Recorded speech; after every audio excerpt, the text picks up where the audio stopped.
जो शिष्य अपने सदगुरु मौला से बेइंतहा मोहब्बत करता है,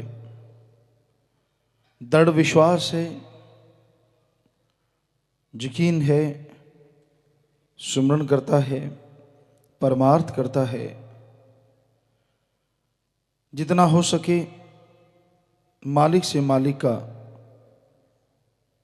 और उसकी औलाद का हमेशा निस्वार्थ प्यार मोहब्बत चाहता है, ऐसा शिष्य हमेशा तड़फता हुआ यही पुकारता है कि हे मेरे मौला, हे मेरे दाता, हे मेरे रहबर, ऐसा पल न जिंदगी में आने पाई जो तेरी याद भूल जाऊं।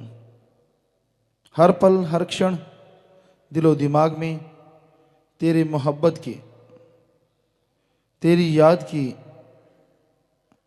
वो गंगा बहती रहे जो तमाम गम चिंता परेशानियों को पल में धो डालती है, जिससे परमानंद मिलता है और दोनों जहां की खुशियों का जीव अधिकारी बन जाता है। तो जब जीवात्मा तड़पते हुए व्याकुलता से अपने परम पिता परमात्मा से दुआ करती है, प्रार्थना करती है, तो मालिक भी प्रार्थना जरूर सुन लेता है। ऐसा जीव कभी भी खाली नहीं रहता, अंदर बाहर मालिक की दया में रहमत से तमाम खुशियों से लबरेज हो जाता है। उसे कण कण में, जर्रे जर्रे में मालिक के नूरी स्वरूप के नज़ारे नजर आने लगते हैं और परम शांति, परमानंद उसको जरूर मिलना शुरू हो जाता है। यह घोर कलयुग है, भयानक कलयुग का समय है। मन इंद्रियां फैलाव में हैं और बातों के लिए और कामों के लिए जीव दिन रात दौड़ता रहता है, भागता रहता है। पर अल्लाह मालिक वाहिगुरु राम के लिए कोई कोई जीव होता है जो दौड़ा चला आता है। उस पे मालिक की रहमत होती है, क्योंकि इस घोर कलयुग में सत्संग में चल के आना आदमी की खुद मुख्तियारी का फायदा तो है ही है, पर सबसे बड़ी उस परम पिता परमात्मा की रहमत होती है जो अल्लाह वाहिगुरु मालिक की याद में लेके आती है। इसलिए उसका शुक्राना करना, उस परम पिता परमात्मा का धन्यवाद करना कभी ना भूलो। मन तो कभी नहीं चाहता कि आप सत्संग सुने, मन कभी नहीं चाहता कि आप राम नाम में आके बैठें।